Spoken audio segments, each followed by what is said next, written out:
I'm Nathan McGuire, Ukulele Player Magazine, and I actually get to do guitar reviews too from time to time. And I'm doing two today actually. This is the first one here. This is the Epiphone Masterbuilt DR400 MCE VBS. Now the MCE stands for mahogany back and sides. It has a mahogany neck. The C is the cutaway and E is for the electronics. It does have a pickup on board here. And there's a jack on the very bottom edge down here. The interesting thing is the VBS I thought was vintage sunburst, and it really is violin sunburst. There is a vintage sunburst that has a much darker edge all the way around.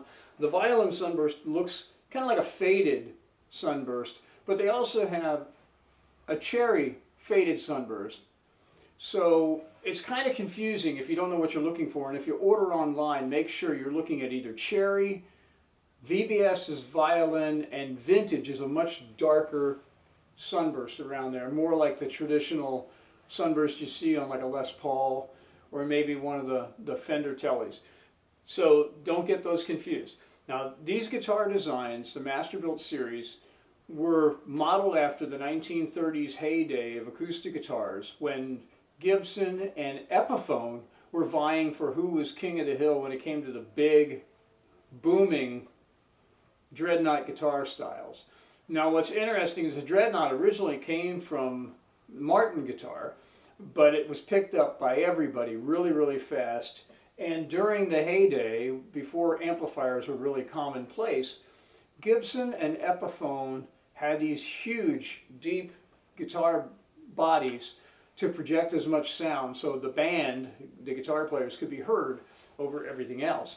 And it was interesting because they would copy each other, kind of vie with each other to see who could outproduce who, and who would have the sweetest sounding but loudest, most readily heard guitars. So this design came out of that whole time period.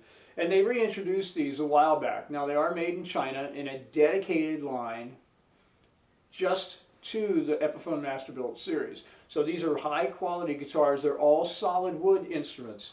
The DR400 is the most affordable of the lot. Street price is like $399. So it's incredible how this sounds at that price.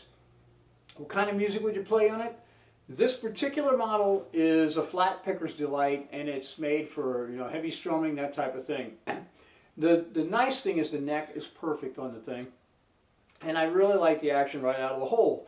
If I didn't like the action, believe me, I could set it up, because the Yamaha I'm going to review after this, that one there, I did the setup on it because it was way too high from the factory, and that is typical these days with most of these. Now, the Epiphone Masterbuilt series is actually set up at the factory in the United States. So it's made offshore, brought to the US. They do the final setup here to make it really playable right out of the box.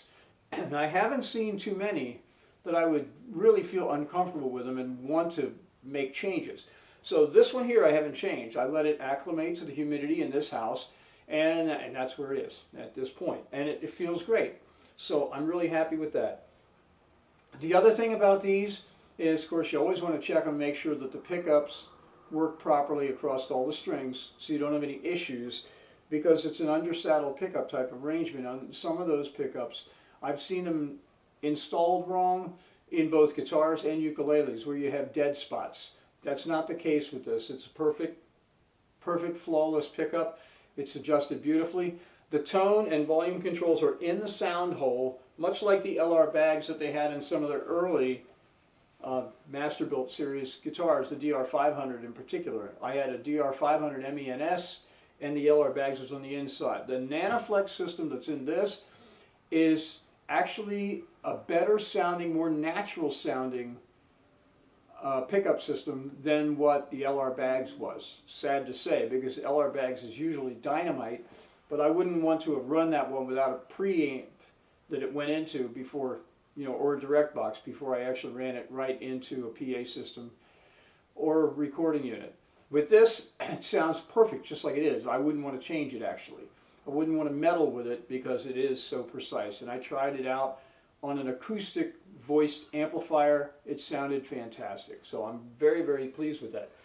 The fretboard is black wood. and so is the bridge. The bone saddle is a huge plus in these because the sustain is wonderful. The nut is also bone, so between the two you're going to get great sound, and that's important because there's a lot of synthetics out there that are cheap. Now, micarta and a few others are being used by Martin, for example, and a couple other companies are using some sort of either corian, which I've seen, or tusk. Tusk is used on a lot of Taylor guitars. I really like those as well. They're very good, but actually I prefer bone above all else. And typically, if I have a chance, I'll get a bone nut and saddle and replace the synthetics, especially when they're cheaper plastics and they're not one of the better ones like corian or one of the others like that. DuPont corian makes an actually pretty nice saddle and nut. You just have to be really careful when you set those up that you don't take off too much at one time, because you're never going to recover from that. You'll be buying a new one. The other thing I like about this is the vintage tuners. They are open geared. They really hold well. These things stay in tune beautifully. I pull it out of the case and it's in tune. It has a strap button on the heel of the neck, which this one is placed a little bit toward the point. I would rather have had it around the side of the heel, and I've seen a bunch that did, so whoever put this one in, I think they put it in a spot that would not have been my choice, but it'll hold just the same. The one on the back is right in the very bottom where the body block is that holds the two sides together, so it's pretty secure. It does not have the jack in it. The jack is to the side, so it's a strap button that's easy to put a strap on it. You're not going to have to fight with it. Overall, my impressions of the guitar are really great. It sounds fantastic.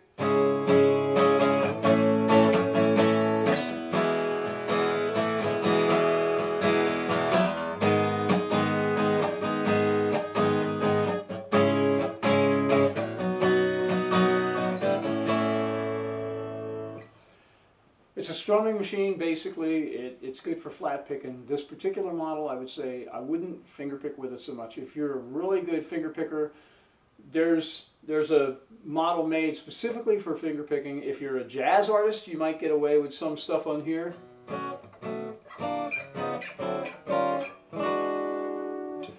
There's a lot of jazz chords that sound really good on this because it's a great sounding axe. But there are some arch tops now that are part of the Masterbuilt series. Don't have any of those to be able to review. If I get my hands on one to review, I'll do it. There is one thing I always check on the neck of a guitar though, and I'm a stickler for intonation. If the intonation's off, I don't want the guitar. The neck is the most important part of the instrument. So what I do is I do a test taking the chords of the Eagle and the Hawk John Denver tune, and I go right down neck.